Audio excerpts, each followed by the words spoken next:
Welcome, friends. Tonight, we'll journey back to one of the most dramatic moments in world history, the Fall of Constantinople. Before we begin, I'd love for you to join our growing community. Please like this video, subscribe if you haven't already, and leave a comment telling us where you're watching from and what time it is there right now. Your messages connect our listeners from across the globe, and I always enjoy seeing the amazing places you're tuning in from. In the spring of 1453, the world stood on the edge of a transformation. For over 1,000 years, the city of Constantinople had been a bastion of empire, the capital of the Byzantine world, a fortress of faith, and a crossroads of trade between Europe and Asia.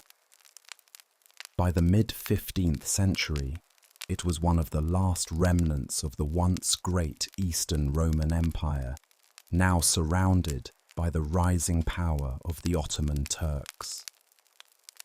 To understand the drama of its final days, we must first understand the world that birthed it, the forces that shaped it, and the tensions that brought it to the brink of collapse. The Roman legacy. Constantinople was not always known by that name. Founded by the Roman Emperor Constantine the Great in the year 330 CE, it rose on the site of the ancient Greek city of Byzantium. Strategically located on a narrow strait known as the Bosporus, it controlled the waterway between the Black Sea and the Mediterranean. From its earliest days, it was envisioned as a new Rome, a seat of imperial power in the east that could rival the old capital on the Tiber. Protected by formidable walls and blessed with a natural harbour, the city became a hub of trade, culture, and political influence. It was adorned with grand churches, including the monumental Hagia Sophia, whose massive dome seemed to float on light. From the 4th to the 15th century, emperors ruled from its palaces, holding on to Roman traditions even as the western half of the empire fell to barbarian invasions. The rise of the Ottoman threat. By the 15th century, the balance of power in the region had shifted dramatically. The Byzantine Empire had been in decline for centuries, losing territory to a series of invaders: Arabs, Seljuk Turks, Crusaders, and finally the Ottomans. The Ottomans, a dynamic Muslim power that emerged from Anatolia, had been expanding steadily since the late 13th century. Under rulers like Osman I, Orhan, and Murad II, they had transformed from a small frontier principality into a regional superpower. By the time Sultan Mehmed II came to the throne in 1451, the Ottomans already controlled most of the Balkans and Anatolia. Constantinople was an island of Christian rule surrounded on all sides by Ottoman territory.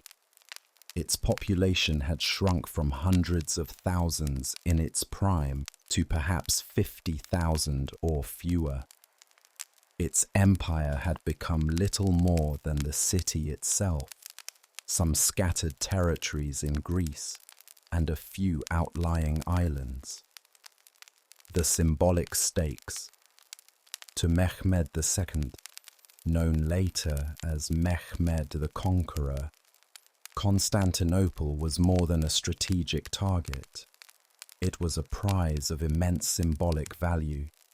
It was the city of Constantine, the heart of the Eastern Orthodox Church, and the last great stronghold of the Roman imperial legacy.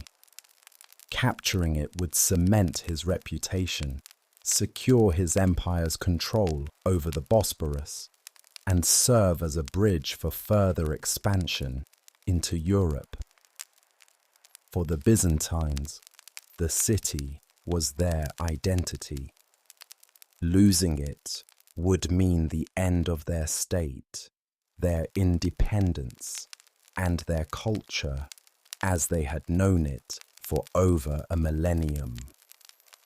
Emperor Constantine XI, Palaiologos, who took the throne in 1449, was well aware of the danger.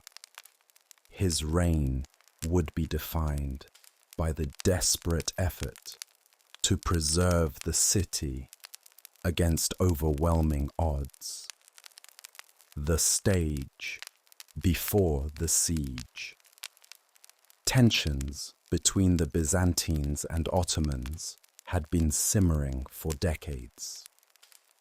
The Byzantines had sometimes allied with the Ottomans against other foes, but the relationship was one of necessity, not friendship.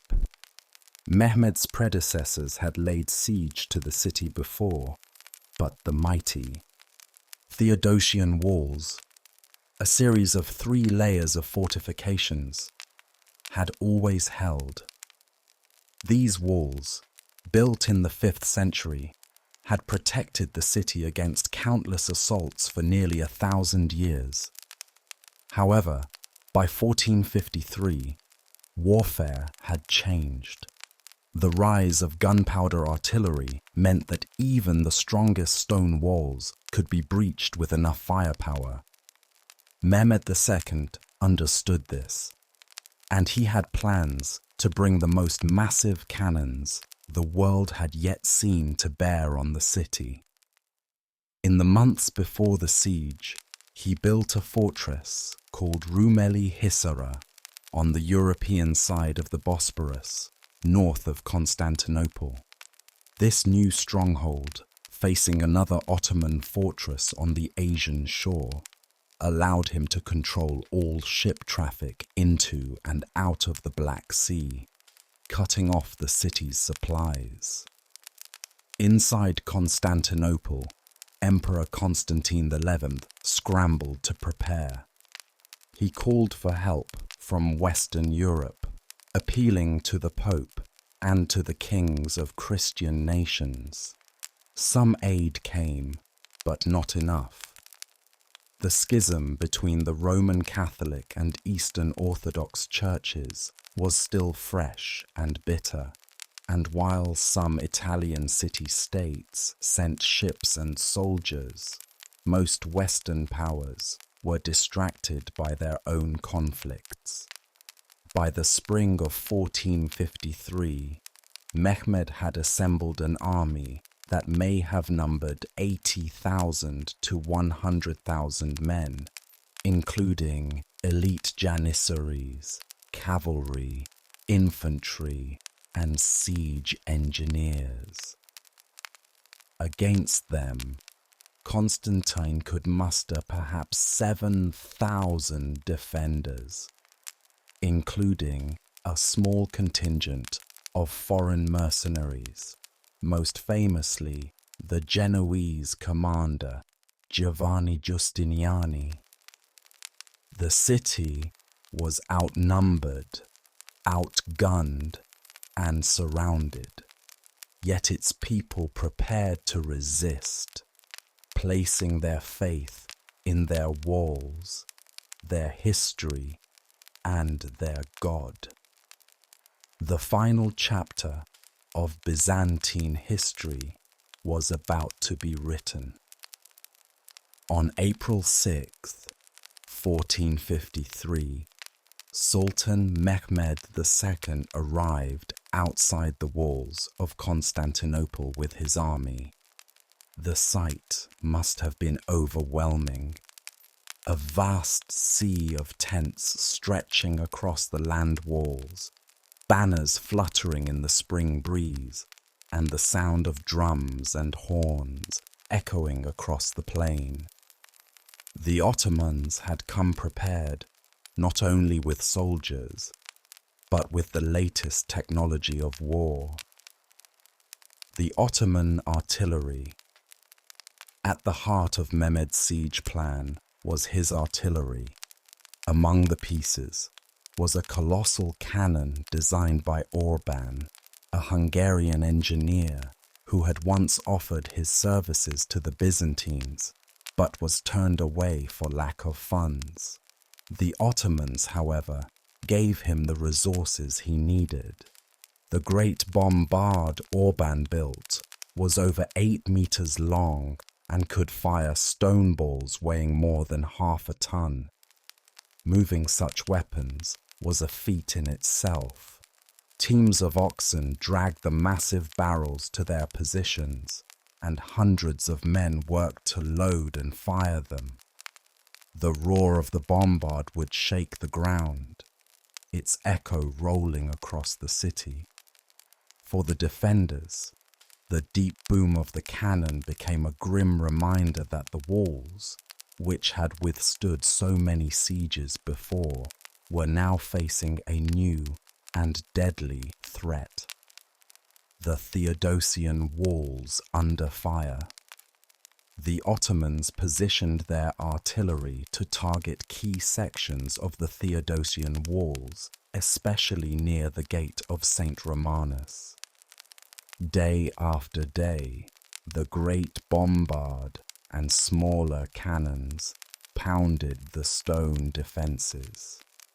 Clouds of dust and stone fragments filled the air with each impact, while defenders rushed to repair the breaches with rubble, timber, and earth. Constantinople's triple walls, a moat, an outer wall, and a taller inner wall, were designed to absorb and deflect attacks from siege towers, rams, and scaling ladders. But against the concentrated fire of heavy artillery, they began to crumble. Still, the Byzantines adapted quickly, reinforcing damaged areas at night and using temporary barriers to block any opening that might invite an assault. The defense. Under Constantine XI. Emperor Constantine XI led by example. Clad in armor, he was often seen on the walls, encouraging his soldiers and coordinating repairs. His leadership inspired both the native Byzantine troops and the foreign mercenaries who had come to help. Among the most important of these was Giovanni Giustiniani, the Genoese captain who commanded a force of seasoned fighters. Giustiniani's men were stationed at the most vulnerable point, the section near the gate of St. Romanus, where Mehmed's artillery was concentrated. Giustiniani's presence was more than symbolic. He brought with him knowledge of defensive tactics and the discipline to keep the weary defenders focused. Reports from the siege suggest that his quick decisions and steady leadership prevented the Ottomans from breaking through in those critical early days. Ottoman naval operations. While the land siege was the primary effort, Mehmed also recognized the importance of controlling the waters around Constantinople. The city was flanked on one side by the Sea of Marmara and on another by the Golden Horn, a deep inlet protected by a massive chain that could be raised to block ships. The Byzantine navy was small, but it still managed to control the Golden Horn thanks to the chain and the support of a few Genoese and Venetian vessels. Mehmed's fleet, though larger, could not enter the inlet directly. This naval stalemate would soon prompt one of the most famous maneuvers of the siege: life inside the city. For the people of Constantinople, the siege brought a mix of fear, faith, and determination. Churches were filled with worshippers praying for deliverance. Processions carried holy relics through the streets, invoking divine aid. At the same time, food supplies began to tighten. With the Bosporus blocked and the land routes cut off, every day without relief meant greater strain on the city's resources. Still, morale remained higher than one might expect. The Byzantines had seen the Ottomans besiege the city before and fail. Many hoped that with divine favor, stout walls, and perhaps help from the West, history would repeat itself. Mehmed's patience and pressure. Mehmed II was determined to keep the pressure constant. His soldiers worked to dig trenches and build earthworks to protect their artillery from counterfire. At night, they advanced closer to the walls, trying to sap the defenders' energy by forcing constant vigilance. Several times in the early weeks, Ottoman infantry surged forward in probing attacks, testing the defenders' responses and searching for weaknesses. Each time they were beaten back with heavy losses, but Mehmed was not discouraged. He knew that the siege was a battle of endurance as much as force, and he had the advantage in numbers and resources. By late April, the siege had entered a dangerous phase. The walls were taking more damage, the defenders were growing tired, and Mehmed was about to make a bold move that would shift the balance of power on the water, a move so audacious that it would become one of the most famous episodes in siege warfare. By late April 1453, the siege of Constantinople was well underway. The land walls had endured weeks of artillery fire, and the defenders were showing resilience under Emperor Constantine XI's leadership. Yet Sultan Mehmed II knew that a siege could be won not only by breaking walls, but by choking a city into submission. One of the city's greatest defensive strengths was the Golden Horn, a deep, sheltered inlet that wrapped around the city's northern side like a natural moat. Since ancient times, the Byzantines had blocked its entrance with a massive iron chain, suspended from floating pontoons and anchored by towers at either end. With this in place, no enemy fleet could simply sail in and threaten the weaker seawalls that lined the Horn. Mehmed had to find a way to break that advantage. His solution would become one of the most astonishing maneuvers in siege history. The problem with the chain. The Golden Horn chain was not a mere length of iron. Each link was massive, built to withstand the pressure of tides, ships, and even battering attempts.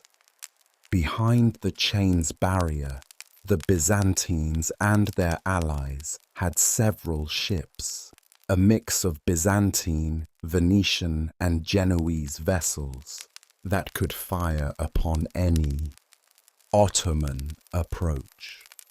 The geography worked in their favor.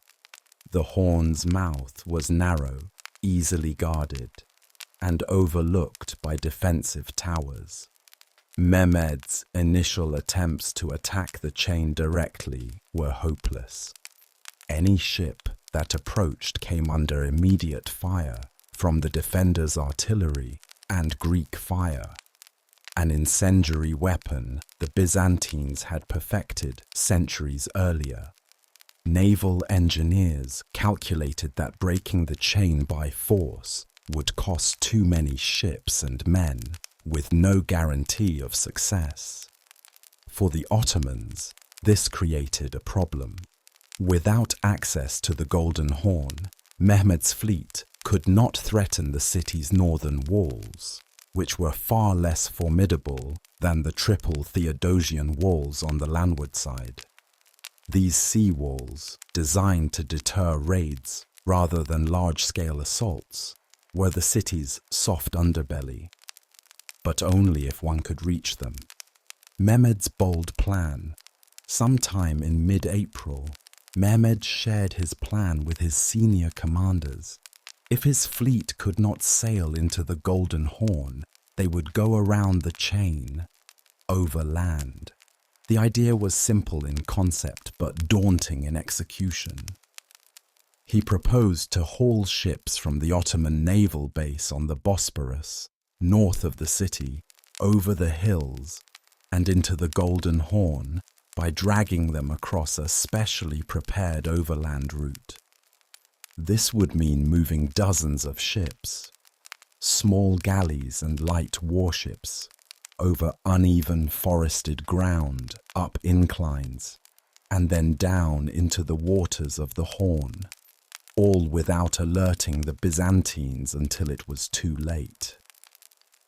Preparing the route.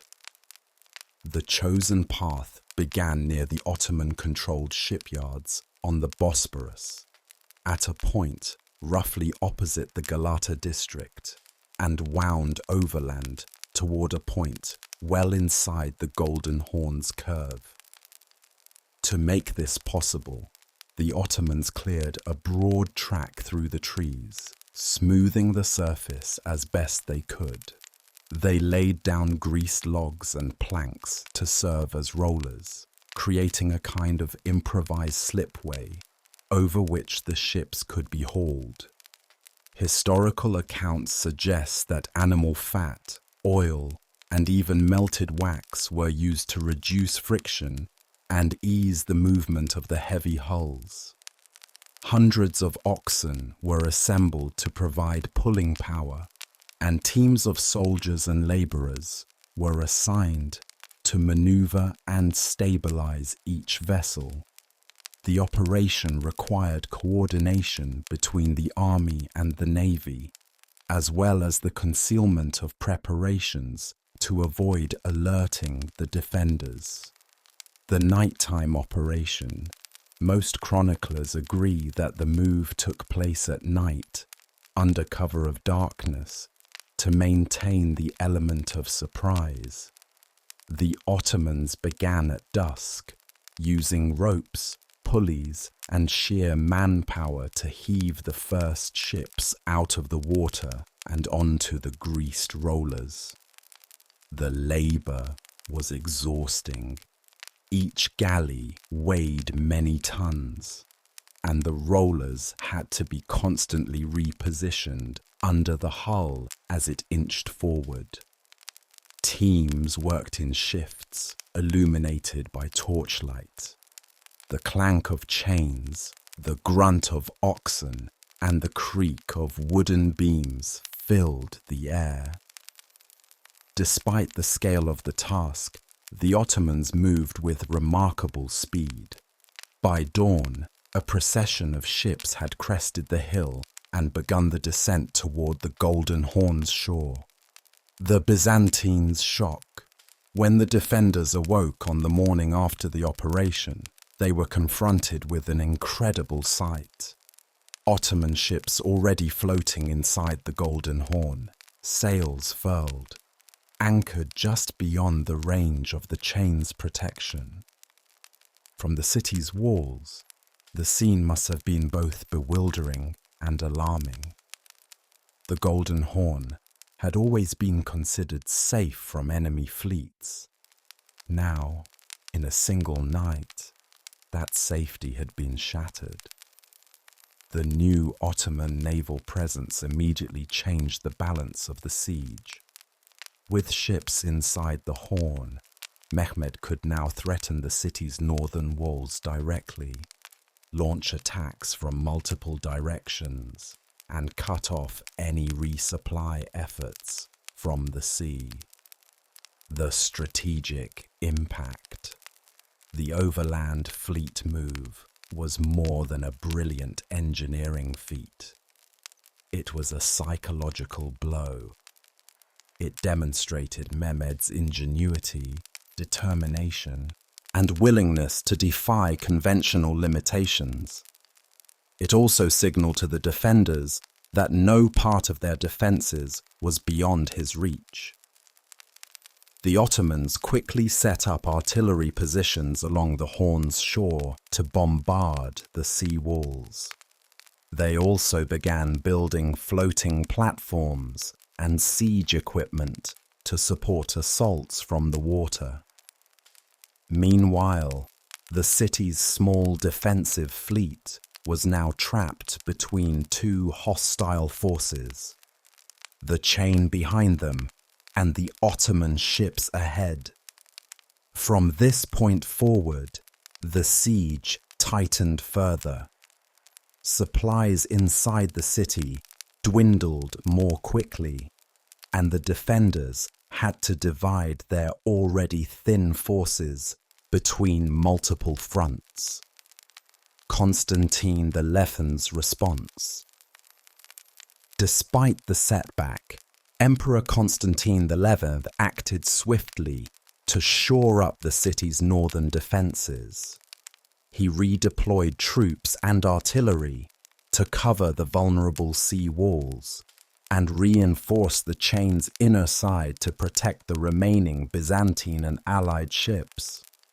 He also increased diplomatic appeals for Western aid, sending urgent messages to Venice, Genoa, and the papacy. But maritime help would take weeks or months to arrive, if it came at all. Meanwhile, the Ottoman navy inside the Horn grew bolder, raiding along the shoreline and probing for weak points.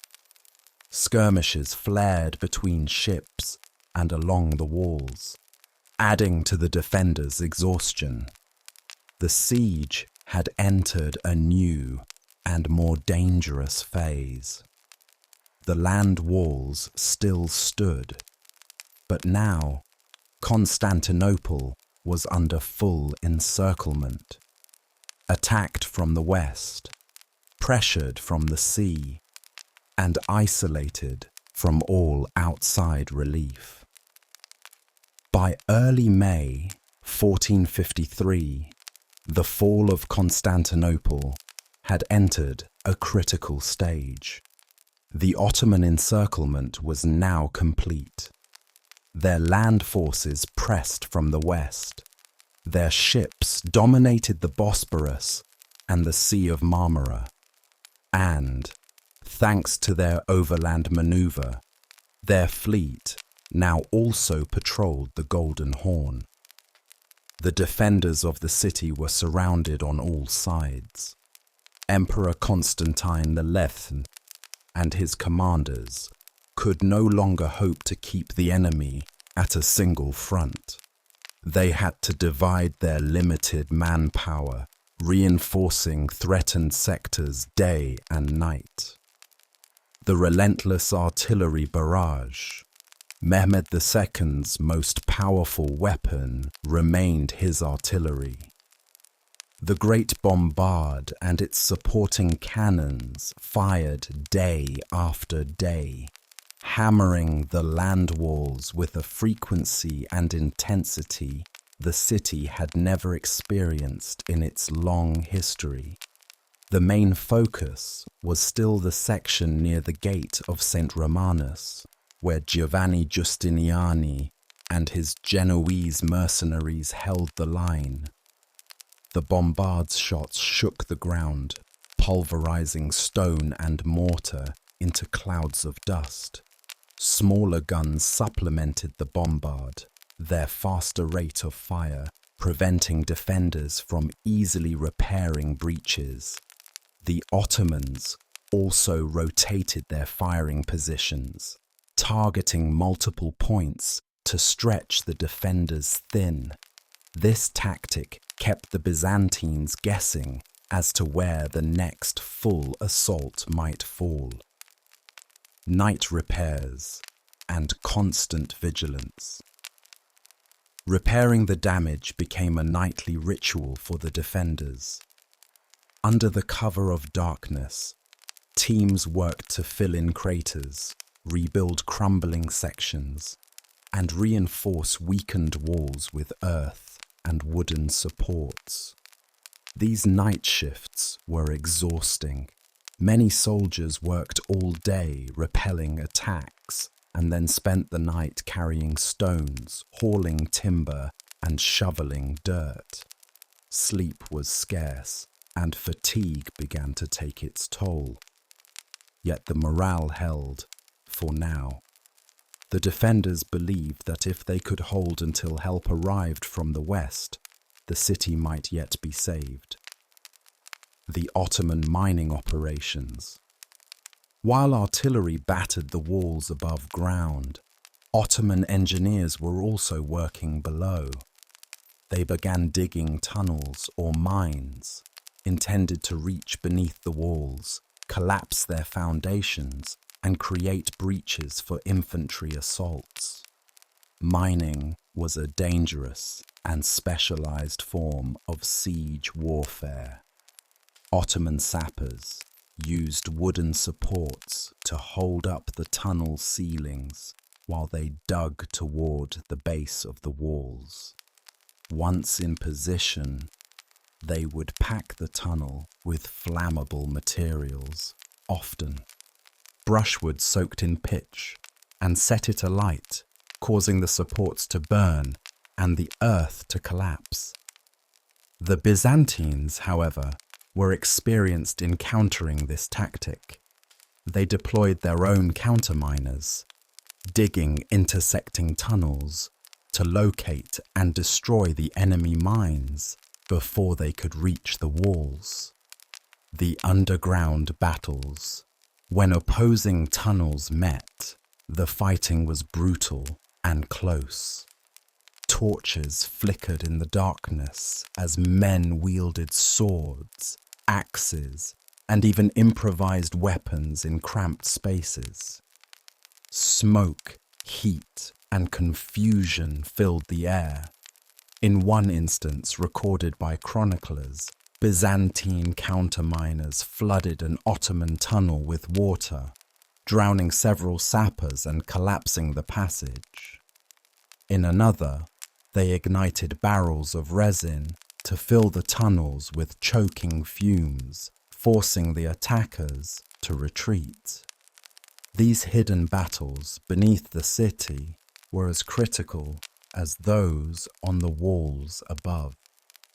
Each destroyed mine bought the defenders more time. Skirmishes at the walls. In addition to artillery fire and mining, Mehmed ordered repeated small-scale assaults. These were not yet the full, decisive attack, but rather probing raids designed to wear down the defenders and test their reactions. Ottoman infantry, often supported by the elite janissaries, would rush forward under covering fire, attempting to plant scaling ladders or to throw hooks and ropes over the battlements. Defenders responded with arrows, crossbow bolts, rocks, and boiling liquids. Some of these fights were short and easily repelled. Others raged for hours, with attackers and defenders locked in hand-to-hand combat atop the walls before one side yielded. The pressure inside the city. Life. Inside Constantinople grew increasingly grim. Supplies of grain and meat dwindled. The city's bakeries produced smaller and smaller loaves, and some citizens began to grind whatever edible seeds they could find into flour. Fresh water remained available from wells, but food scarcity bred anxiety. Religious processions became more frequent. Priests carried icons through the streets, praying for divine intervention. The Hagia Sophia was filled with worshippers who sought both spiritual comfort and a sense of unity. Still, political tensions simmered. The union of the Orthodox and Catholic churches, agreed to in a desperate bid for Western aid, was unpopular among many Orthodox citizens. Some saw it as a betrayal of their faith, even as they fought alongside Catholic allies like the Genoese and Venetians. Mehmed's psychological warfare. Mehmed understood that siege warfare was as much about morale as physical destruction. He used trumpets, drums, and war cries at night to keep the defenders awake and anxious. Fires in the Ottoman camp lit the sky, a constant reminder of the army's size and presence. Envoys also approached the walls under flags of truce, offering the defenders a chance to surrender in exchange for mercy. Each time, Constantine XI refused, declaring that the city would stand or fall in battle. Toward a final decision. By mid-May, the siege had lasted over a month. Both sides were feeling the strain, but the Ottomans had the advantage in numbers, supplies, and momentum. Mehmed began preparing for something larger, an all-out assault that would aim to overwhelm the defenders before they could recover. But before this decisive attack could be launched, the siege would see one more major event at sea, one that gave the Byzantines a brief and desperately needed morale boost. Ottoman camp life.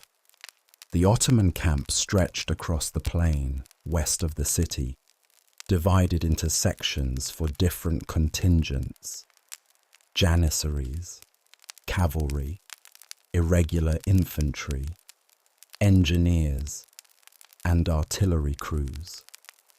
Rows of tents formed temporary neighborhoods, with smiths repairing weapons, cooks preparing meals, and armorers tending to the upkeep of equipment. Daily prayers were observed, reinforcing discipline and morale. But the soldiers were also kept busy with constant tasks: digging trenches, transporting ammunition, and constructing new siege works. Mehmed II visited various sectors often, inspecting progress and urging his troops forward. His presence was deliberate. It kept the army motivated and reminded them that their ruler was personally invested in this victory. The toll on the defenders. Inside the city, Emperor Constantine XI faced an entirely different kind of leadership challenge. He had far fewer men to defend a much larger perimeter, and every decision meant risking one sector for the safety of another. He rotated units between the walls to prevent complete exhaustion, but many soldiers were still fighting and repairing in nearly every shift. The Genoese under Giovanni Giustiniani continued to hold the most dangerous position, but even their discipline was strained by the endless pounding of the bombard. and the threat of Ottoman sappers below. The role of the chain in the Golden Horn. Even after the Ottoman overland maneuver placed ships inside the Golden Horn, the Great Chain remained crucial. It kept the bulk of the Byzantine fleet from being completely surrounded, allowing them to defend the inner harbour. However, the presence of Ottoman vessels inside the Horn forced the Byzantines to split their already limited naval resources. Crews were stationed day and night, ready to respond to Ottoman probes along the shoreline. Archers and artillerymen in towers near the harbour walls had to be constantly alert for sudden attacks. Escalating naval raids. Mehmed's commanders tested the defenders by launching small boat raids inside the Horn. Sometimes these were meant to harass the sea walls. Other times they were diversions, keeping defenders occupied while land forces prepared artillery adjustments. The Byzantine response was generally swift. Small galleys and fire ships would chase off the attackers. Still, each raid drained energy and resources. Countermining becomes a priority. By the second week of May, intelligence from prisoners and intercepted messages confirmed that Ottoman sappers were increasing their tunneling activity. The Byzantines intensified countermining operations. Experienced miners worked in near-total darkness, using the sounds of shovels and picks to locate enemy tunnels. At times, the vibrations in the earth gave away a sapper's exact position, allowing defenders to dig toward them and collapse the tunnel before it reached the wall foundations. These counter-mining victories became a rare point of morale for the defenders. Each collapsed tunnel celebrated as a small but vital success. Weather and fatigue. The spring weather brought rain on some days, turning sections of the battlefield into mud. For the defenders on the walls, this meant slippery battlements and difficulty moving supplies. For the Ottomans, it sometimes delayed artillery fire or bogged down the transport of ammunition. Fatigue, however, remained the greatest enemy on both sides. The defenders' lack of manpower meant no real rest, while the attackers endured the grind of siege life, the thunder of cannons, and the strain of carrying out repeated assaults that often ended in failure. Mehmed's shift in strategy. Recognizing that the constant bombardment and probing attacks were wearing the defenders down, Mehmed began laying the groundwork for a coordinated, large-scale assault.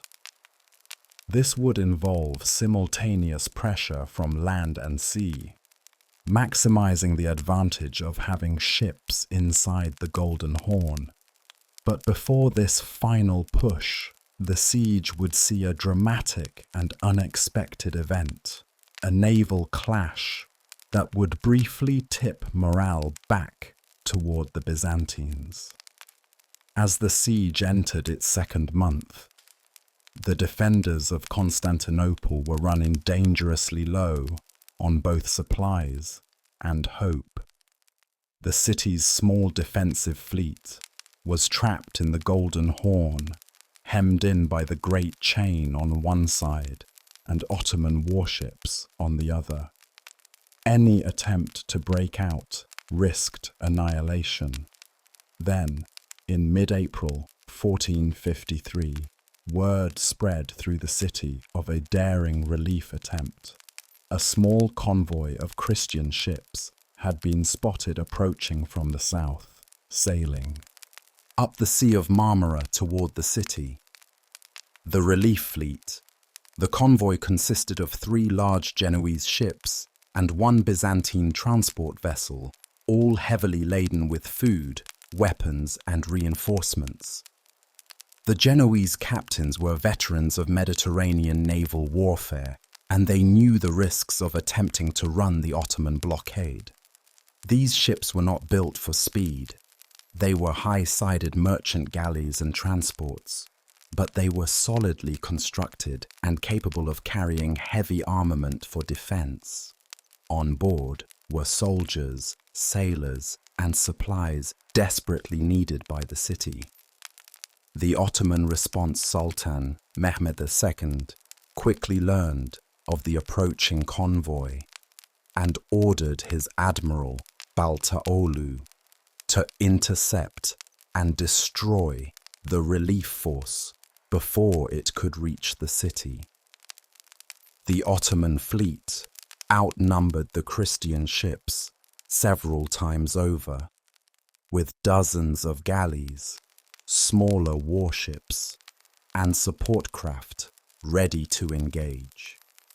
Baltaolu positioned his ships between the convoy and the mouth of the Golden Horn, determined to prevent the newcomers from reaching the safety of the harbour behind the chain. The battle begins. The engagement began in the late morning, with the Ottoman galleys advancing in formation. The Christian convoy, seeing no way to outrun their opponents, formed a defensive line, their high hulls bristling with archers, crossbowmen, and small cannons. The Ottomans attempted to surround the convoy, approaching from multiple sides to board the vessels. But the Genoese captains used their ships' height and sturdy sides to their advantage. As the lighter Ottoman galleys drew near, they were met with volleys of arrows, stones, and heavy timbers hurled from above. The sea itself became a chaotic battleground. Oars splintered, ships collided, and men fell into the water as grappling hooks clanged against hulls. The Genoese crews fought with discipline, repelling boarding attempts again and again. The wind turns. In the early stages of the fight, the Ottomans seemed to have the upper hand, surrounding the convoy and pressing the attack from all directions. But then nature intervened. A sudden shift in the wind blew strongly from the south, filling the sails of the Christian ships and giving them new momentum. The heavy transports began to move steadily toward the mouth of the Golden Horn. Ottoman galleys, relying primarily on oars, struggled to maintain their positions against the wind-driven charge. The chain opens. Inside the city, the defenders watched the battle anxiously from the walls. Emperor Constantine XI ordered the great chain lowered just enough to allow the relief ships to enter if they could reach the harbour.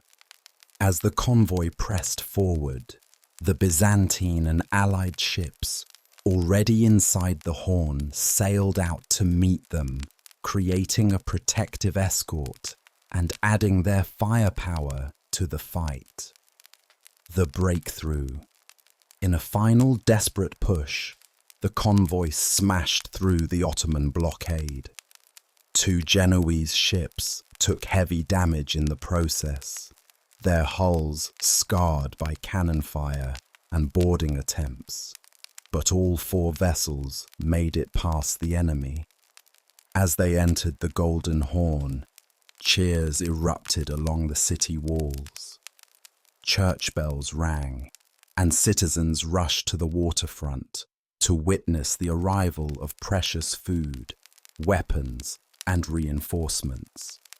For the first time in weeks, the defenders felt a surge of optimism.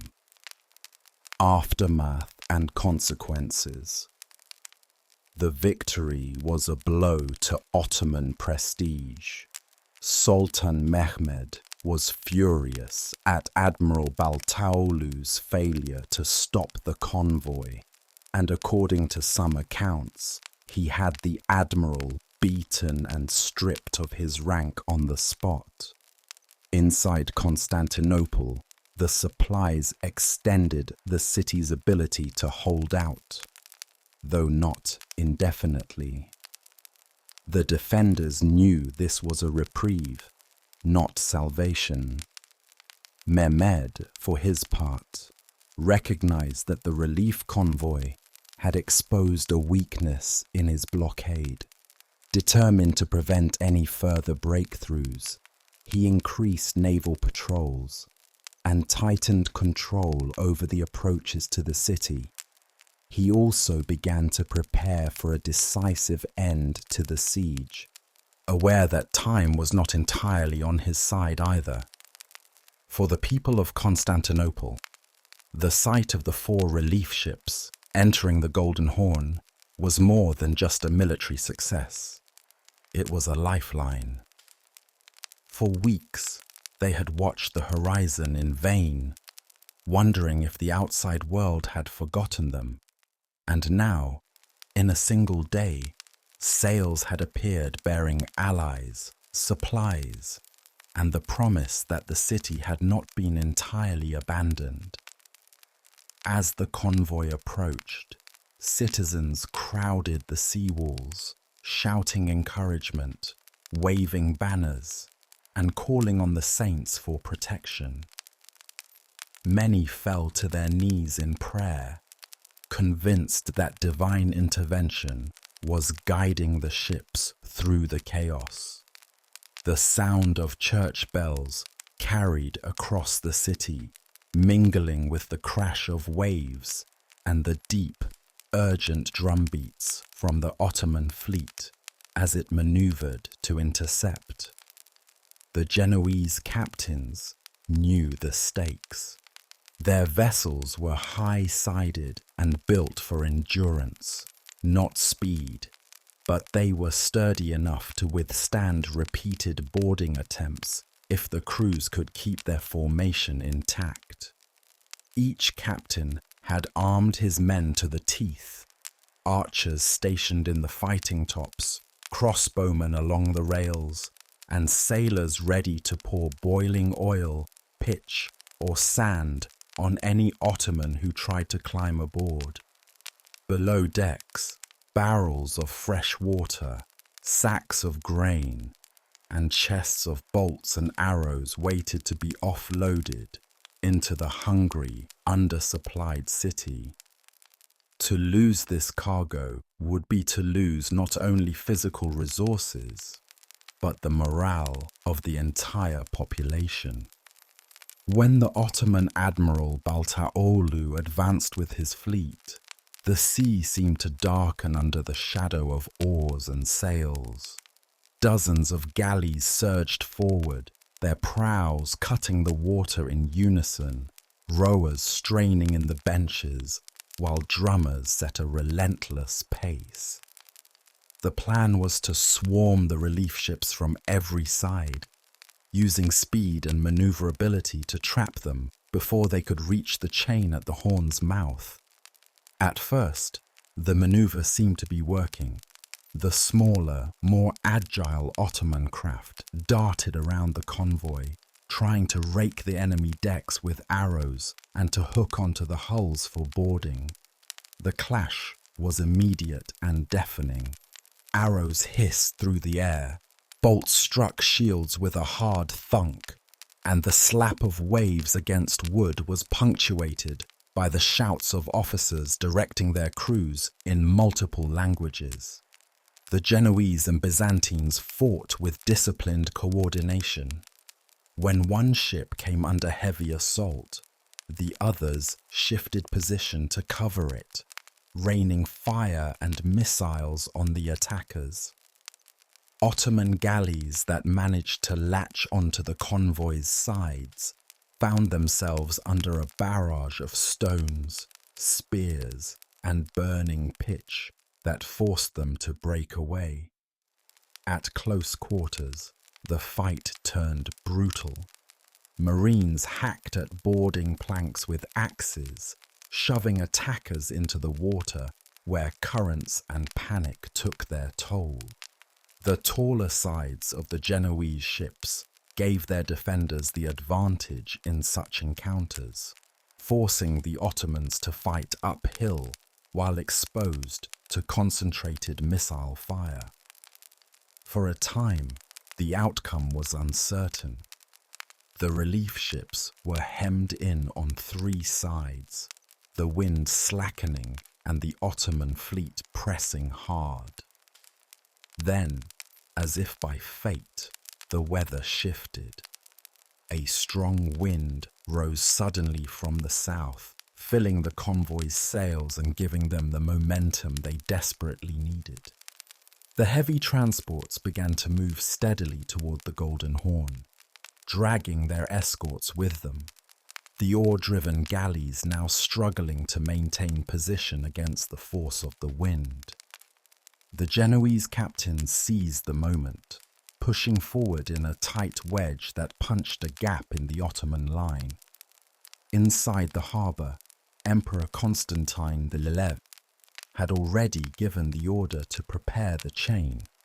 As the convoy drew near, the defenders lowered it just enough to admit the oncoming ships, while the city's small fleet sallied out to cover their entry. The sight of Byzantine and allied galleys rushing to meet the relief force lifted the spirits of every onlooker. With a final surge, the convoy burst through the Ottoman blockade, slipping under the chain and into the safety of the Horn. The cheers from the walls were so loud that, according to some accounts, they could be heard even in the Ottoman camp. The aftermath was swift and dramatic. Supplies were unloaded and distributed. Soldiers disembarked to reinforce the exhausted garrison, and the city's leaders gathered to thank the Genoese captains for their courage. Sultan Mehmed, however, was furious. Baltaolu's failure to stop the convoy was a humiliation, and some chroniclers claim that the Sultan personally berated and struck him before stripping him of command. Whether or not the tale is true, the admiral's career ended abruptly, and the incident spurred the Ottomans to tighten their blockade with renewed determination. No further relief would be allowed through. For Constantinople, the arrival of the convoy was a reprieve, not a rescue. The supplies extended the city's endurance, perhaps by weeks, but could not alter the larger strategic reality. They were still outnumbered, surrounded, and facing an opponent with seemingly endless resources. Yet for those days after the breakthrough, hope flickered a little brighter. The people could imagine, however briefly, that more ships might follow, that Christendom might yet come to save the city. That hope would carry them through the next, most grueling phase of the siege, when Mehmed would focus every ounce of his military power on bringing the walls down once and for all. The naval breakthrough in mid-April had given Constantinople a moment of relief, but by the second half of May 1453, that hope was fading fast. Mehmed II had absorbed the embarrassment of allowing the Genoese and Byzantine convoy through, and now he was determined to ensure such a failure would never happen again. Orders went out to double the naval patrols in the Sea of Marmara, the Bosporus, and especially at the mouth of the Golden Horn.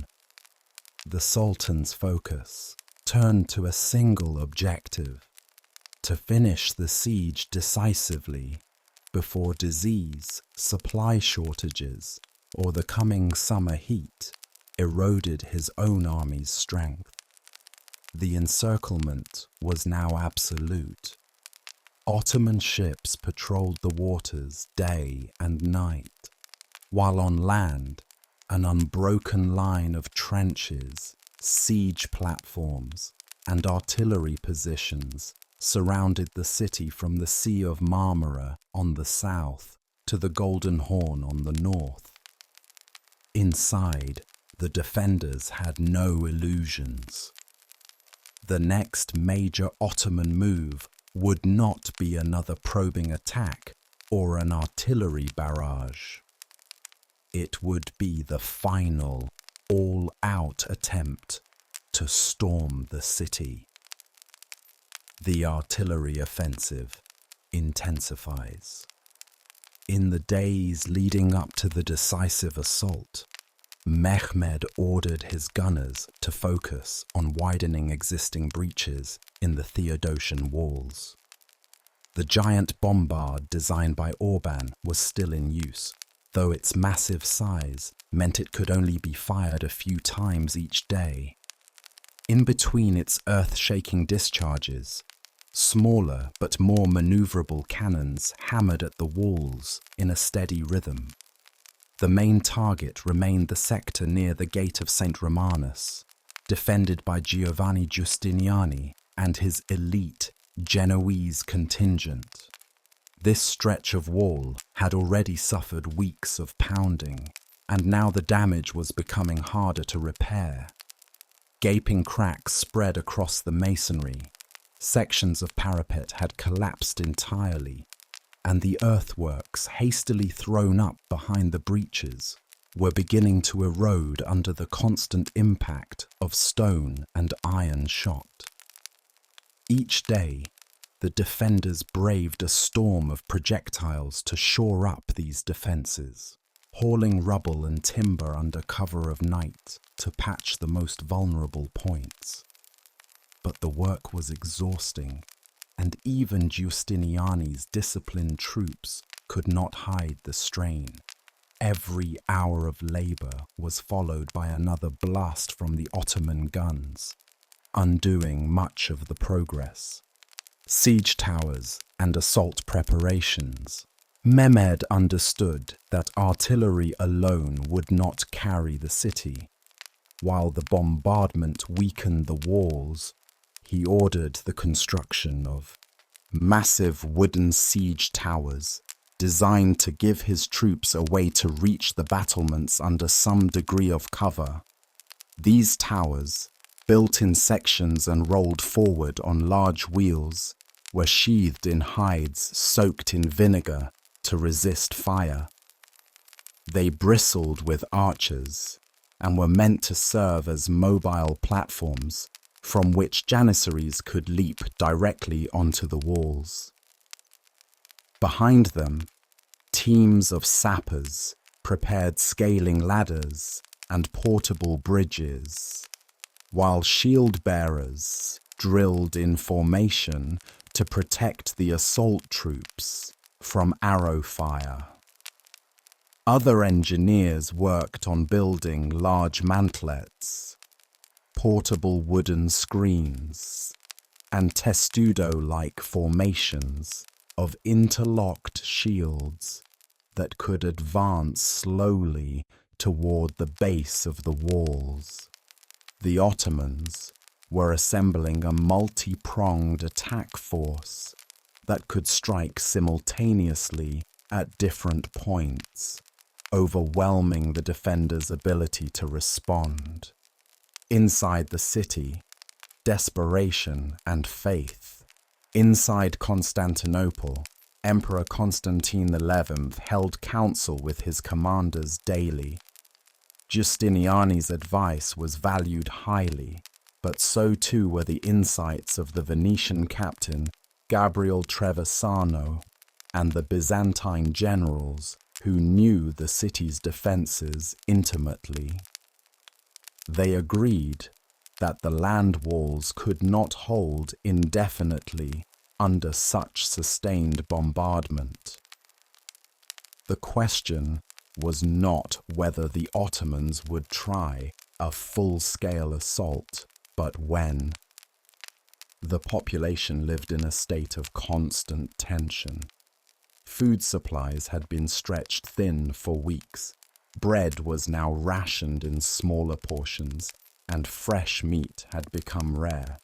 Still, the city's wells and cisterns provided enough water, preventing the kind of thirst that could have brought the siege to a swifter end.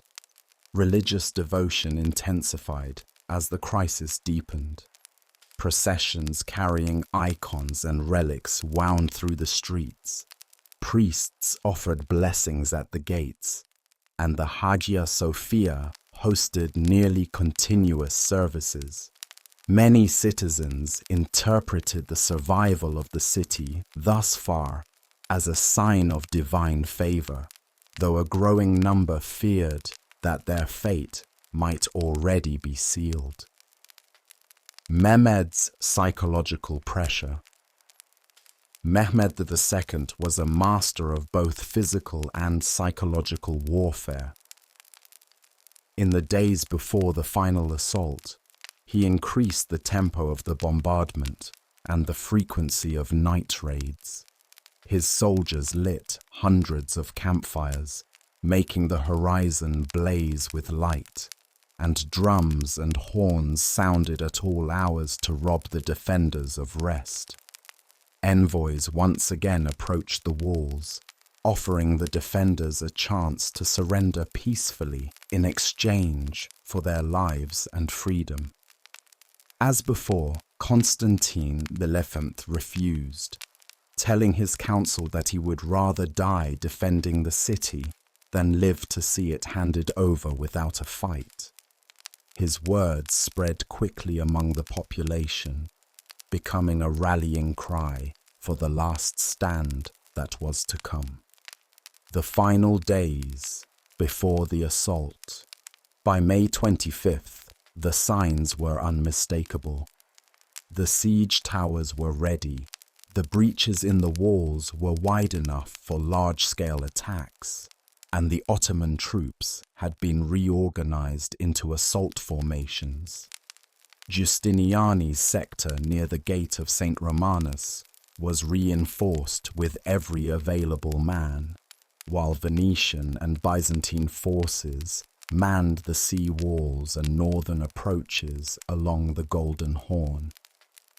The Ottomans had stockpiled ladders, fascines, bundles of sticks used to fill moats, and other assault equipment in forward positions.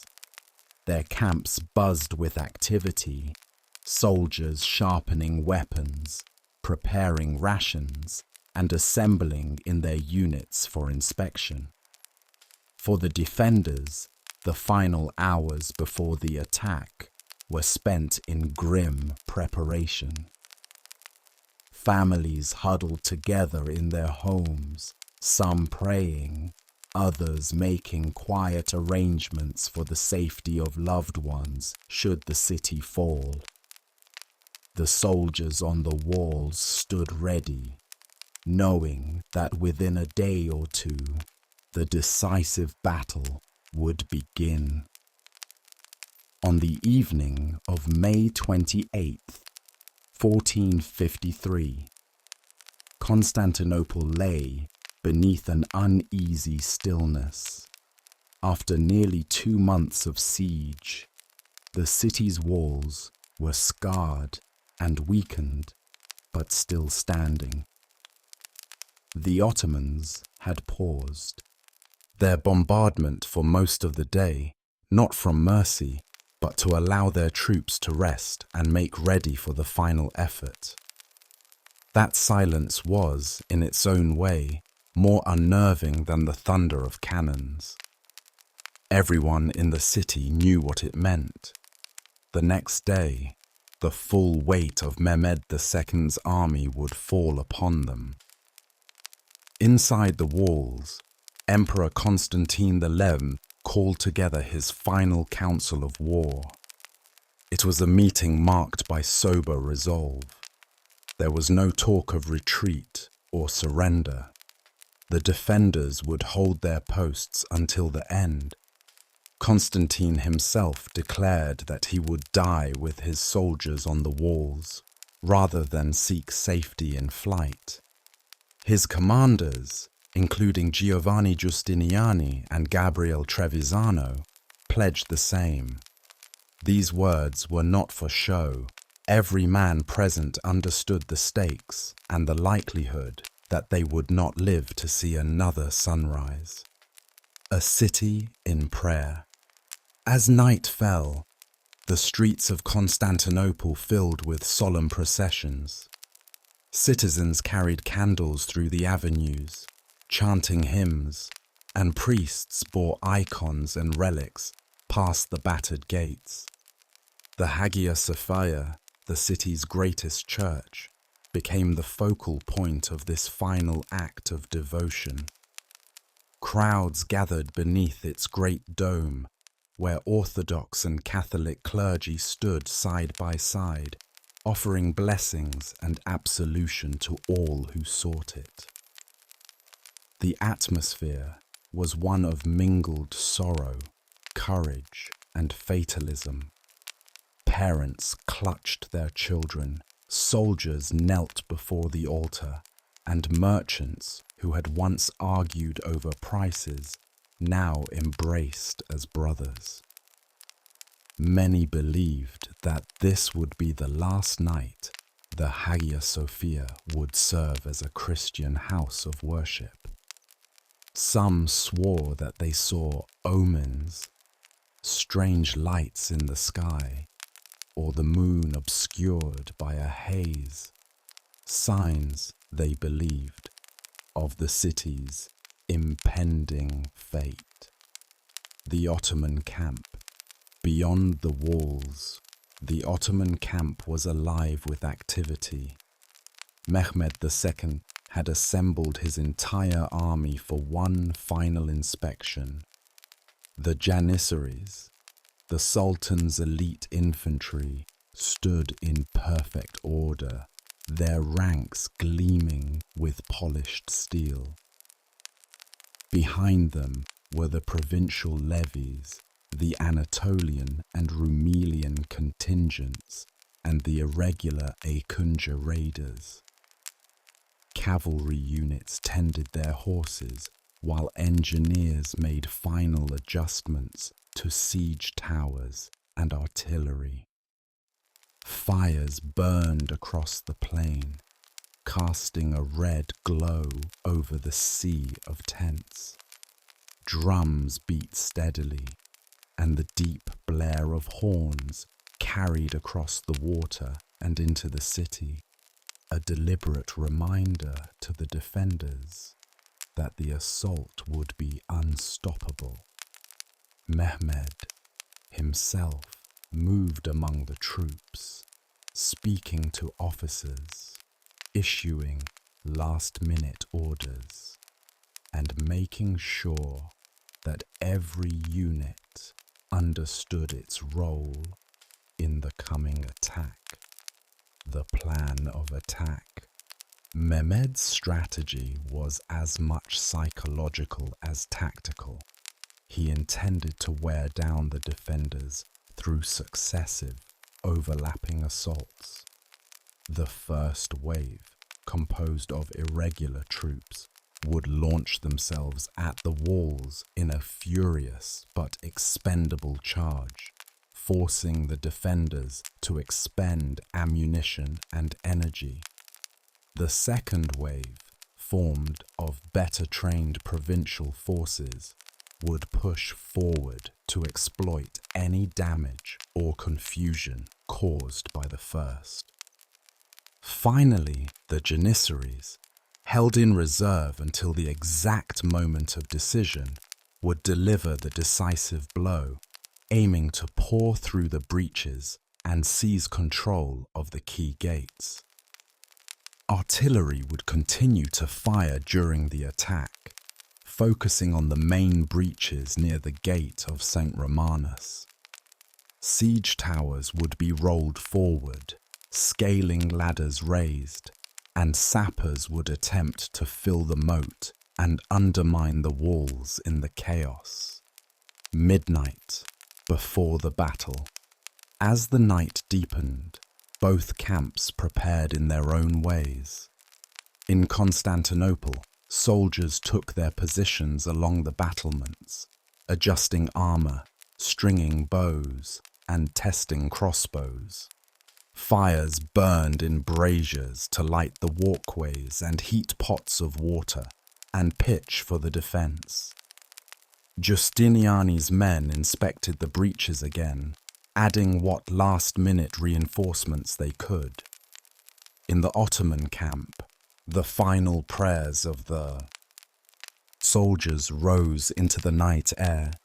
Imams moved among the troops, reciting verses from the Quran and invoking divine favor for the coming battle.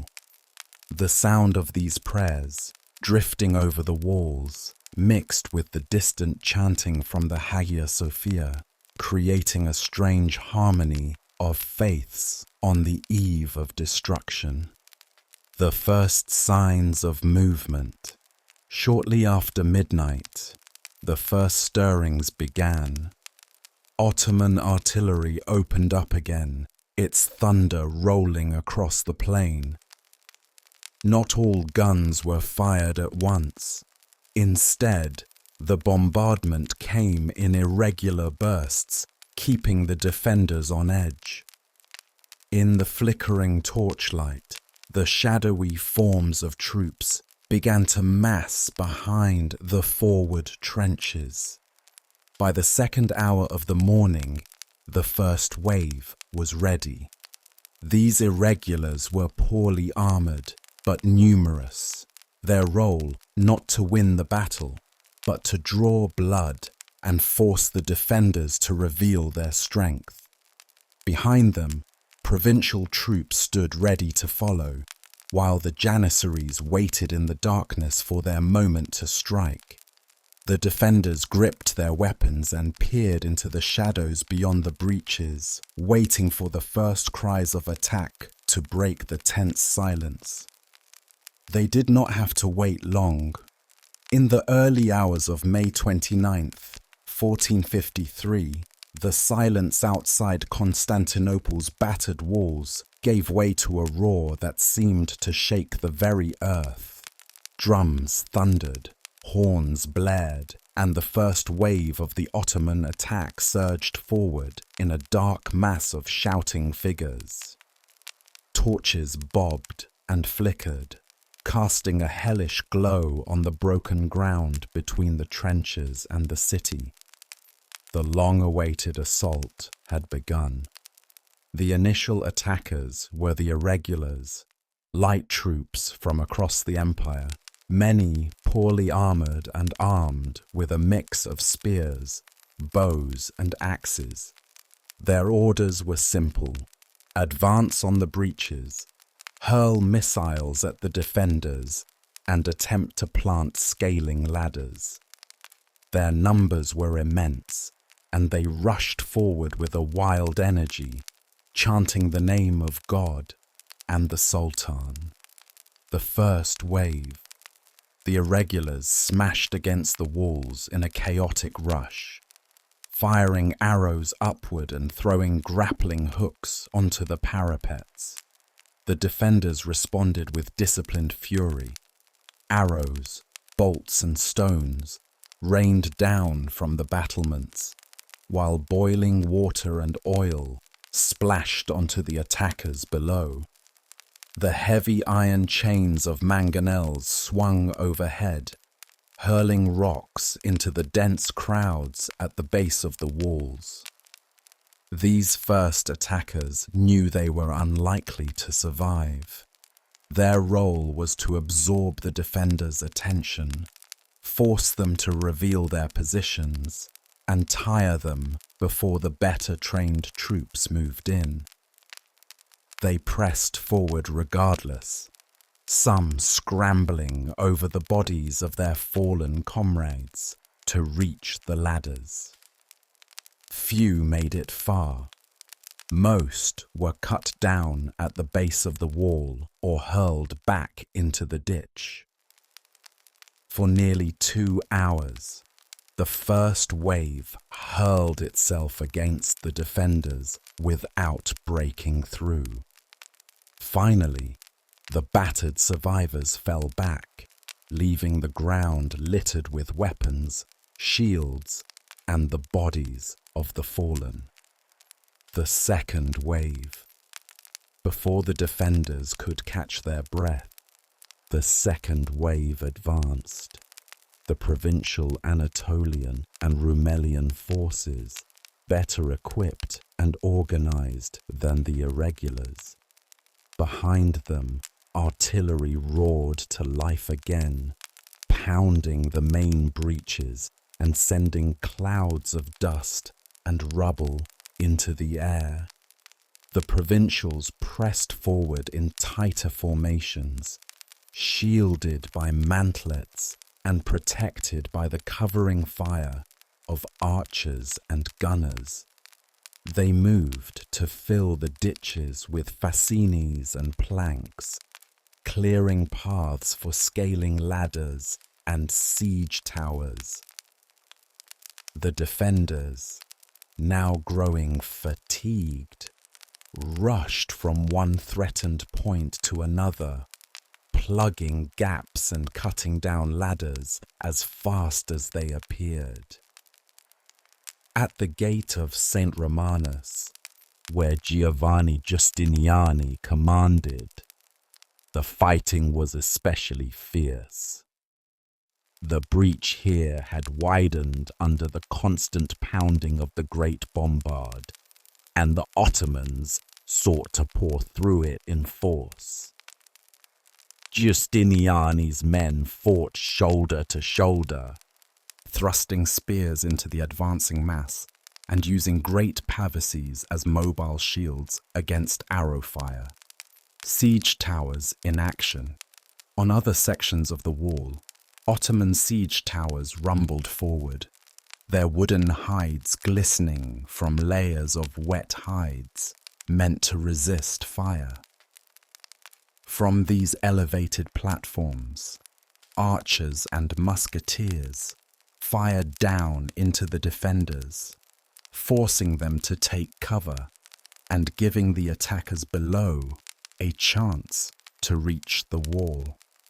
In some places, the towers reached close enough for janissaries to leap across onto the parapets, leading to brutal hand-to-hand combat. Swords clashed, shields splintered, and the narrow walkways became slick with blood. Defenders who lost their footing often fell to their deaths on the stones below. The janissaries enter the battle. As dawn began to break, Mehmed II committed his elite janissaries to the fight. Fresh, disciplined, and equipped with the best armor and weapons, they advanced with steady precision, drums marking their pace. The earlier waves had softened the defenders, sapped their energy, and cleared partial paths across the ditch. Now it was the janissaries' turn to finish the job. At the main breach, the fighting intensified to a fever pitch. The janissaries advanced under covering fire, their shields interlocked, while sappers tried to widen the gap further by clearing rubble and undermining loose stones. The defenders, realizing this was the critical moment, threw every available man into the fight, including sailors from the harbour and civilians who had volunteered to carry ammunition to the walls. Giustiniani's wound. In the midst of the struggle at the gate of St. Romanus, Giovanni Giustiniani was struck by an enemy projectile. Accounts differ as to whether it was an arrow, a bullet, or shrapnel from a cannon shot. Gravely wounded, he was carried from the wall, his departure causing immediate alarm among his men. Seeing their commander leave, many assumed the position was lost, and discipline began to fray. This moment would prove disastrous. The Ottomans, sensing the sudden weakness, redoubled their attack. Janissaries surged through the breach, clashing with defenders who were now fighting without the steady leadership that Giustiniani had provided. The pressure builds. The battle was now raging on multiple fronts. The sea walls along the Golden Horn were under heavy attack from Ottoman ships, whose crews had landed assault parties at vulnerable points. Scaling ladders appeared at sections of wall that had seen little fighting earlier, forcing the defenders to stretch their already thin forces even further. Inside the city, the sound of battle was everywhere. The boom of cannons, the clash of steel, the cries of the wounded, and the deep, constant beat of the Ottoman war drums. The defenders fought with desperate courage, but the pressure was mounting toward a breaking point. The morning of May 29th, 1453, unfolded in a blur of chaos, exhaustion, and relentless violence. By the time the sun had risen fully over the city, Constantinople's defenders had been fighting without pause for hours. The earlier waves of the Ottoman assault had left the walls scarred and the garrison depleted. And now, Mehmed II's Janissaries pressed forward in overwhelming force. At the main breach, near the gate of St. Romanus, the situation was desperate. Giovanni Giustiniani's removal from the battlefield had shaken morale badly. Without his leadership, the Genoese troops, who had held the line so firmly, began to falter. Some fell back to secondary positions inside the walls, while others tried to hold, only to be driven back by the sheer weight of numbers. The defenders were no longer fighting from the safety of intact battlements.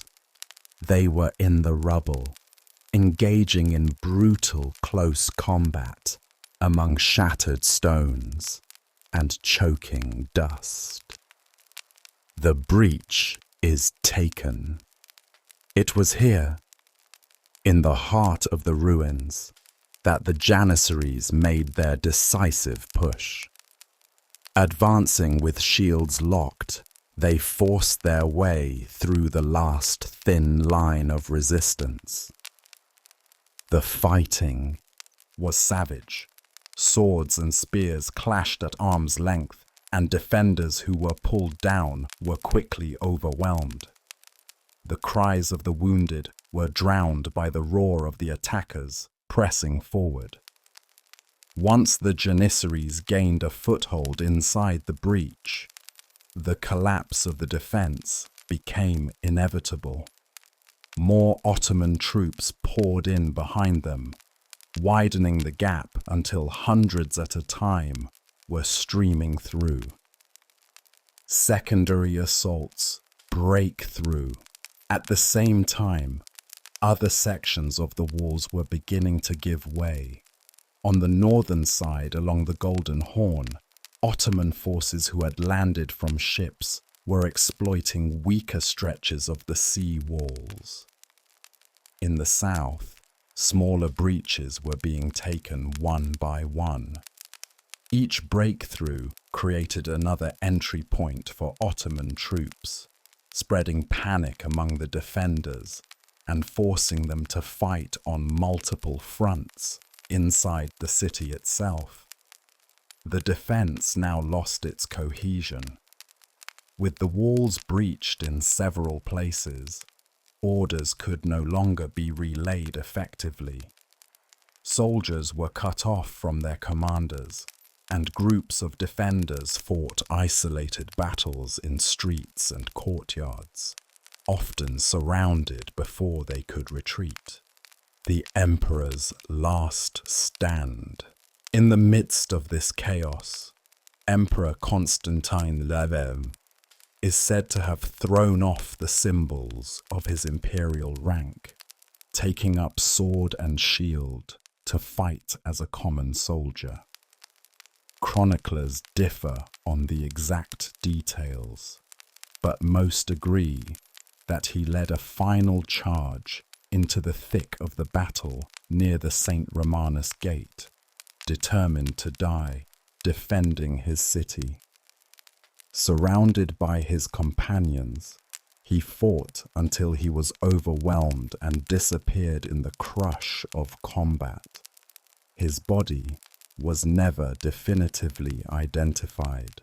For the defenders who witnessed his last moments, the emperor's death was the final sign that the city was lost.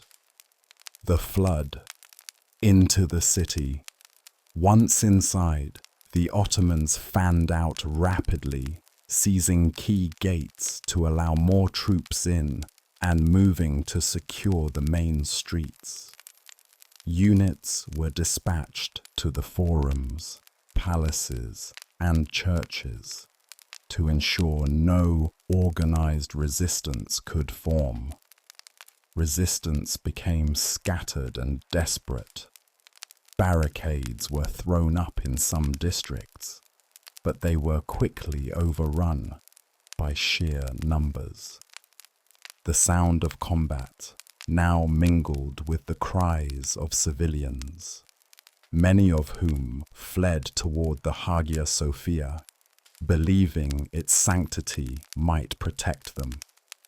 The massive doors of the church were barred as thousands packed inside, priests leading prayers amid the growing din outside. The Hagia Sophia and the end of Byzantine rule. It was not long before Ottoman troops reached the Hagia Sophia. The great doors were forced open, and the vast interior, still filled with chanting worshippers, fell silent as soldiers poured in. The people inside were taken prisoner. The building itself was claimed for Mehmed II and would soon be converted into a mosque, marking a symbolic and physical end to the Byzantine Empire's 1,000-year reign over the city. By mid-morning, the fighting had largely ended. Smoke from burning buildings drifted across the skyline, and the banners of the Ottoman Sultan were raised above the city's gates and towers. Constantinople, the queen of cities, had fallen. By late morning on May 29, 1453, the sounds of organized resistance inside Constantinople had faded into scattered cries and isolated clashes. The city that had withstood countless sieges over more than 1,000 years was now firmly in Ottoman hands. In the wake of the fighting, Sultan Mehmed II, just 21 years old, prepared to make his entry into the capital he had so long coveted.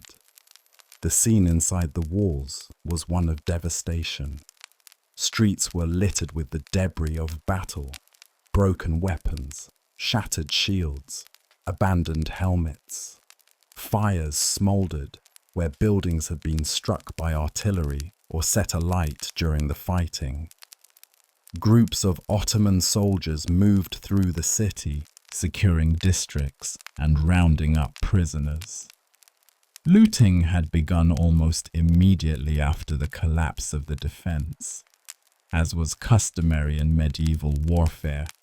But Mehmed would soon call for it to end, to preserve the city for his own purposes. Mehmed's triumphal entry. In the early afternoon, the Sultan rode through the breached gate of St. Romanus, the very point where his forces had broken the city's defences. Wearing armour and surrounded by his elite guard, Mehmed passed through streets still echoing with the remnants of battle. Chroniclers record that he surveyed the ruins in silence, fully aware of the historic significance of what had been accomplished. His destination was the Hagia Sophia. Upon arriving at the great church, Mehmed dismounted and entered its massive doors. There, according to tradition, he ordered that the building be converted into a mosque immediately. An imam ascended the pulpit to recite the Islamic call to prayer, marking the symbolic transformation of the heart of Byzantine Christendom into an Islamic place of worship. Fate of the population. The people of Constantinople faced a grim reality in the aftermath. Many had been killed in the fighting, and thousands more were taken captive. Skilled artisans, scholars, and merchants were often spared execution and resettled within the empire to bolster its economy and culture. Others were enslaved, taken as war prizes by soldiers, or sold in markets across the Ottoman territories. Yet, Mehmed II also recognized the value of repopulating and restoring the city. In the weeks following the conquest, he issued decrees inviting people from across his empire, Muslims, Christians, and Jews alike, to settle in Constantinople. This deliberate policy would, over time, transform the depopulated and war-scarred city into a thriving, cosmopolitan capital. The end of an empire. With the fall of Constantinople, the Byzantine Empire, direct heir to the Eastern Roman Empire, ceased to exist. For centuries, the city had been a bulwark of Christianity in the East, a center of trade, art, and diplomacy. Its fall sent shockwaves through Europe. News of the conquest spurred calls for crusades, though no major military effort to retake the city would materialize. For the Ottomans, the victory was both strategic and symbolic. Control of Constantinople gave them mastery over the Bosporus, uniting their European and Asian territories and opening new opportunities for expansion into the Balkans and beyond. For Mehmed personally, it cemented his reputation as Mehmed the Conqueror, a ruler destined to leave a lasting mark on history. Legacy of the fall. The transformation of Constantinople into Istanbul marked the beginning of its new role as the Ottoman capital, a role it would hold for nearly 5 centuries.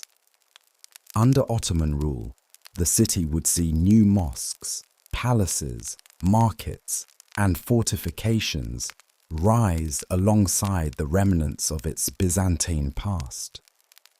The blending of cultures, languages, and traditions would make it one of the great cities of the early modern world. Historians often point to May 29th, 1453, as a turning point in world history. The fall of the city effectively ended the Middle Ages for many European states, forcing them to seek new trade routes that bypassed Ottoman-controlled territories. This, in turn, helped spark the age of exploration, setting in motion events that would connect the world in ways the Byzantines and Ottomans alike could scarcely have imagined. A city at the crossroads of history, from its founding as Byzantium in antiquity, to its glory days as Constantinople, to its rebirth as Istanbul, the city has stood at the crossroads of continents, cultures, and empires. The fall in 1453 was not merely the collapse of a set of walls. It was the end of an era and the beginning of another. In the centuries to come, the city would remain a prize sought by many, but it would never again serve as the heart of a Byzantine empire. The memory of that fateful day still echoes in the stones of its ancient walls and the domes of its great buildings, reminding all who visit that here, in this place, the destinies of nations once collided in a battle that reshaped the world.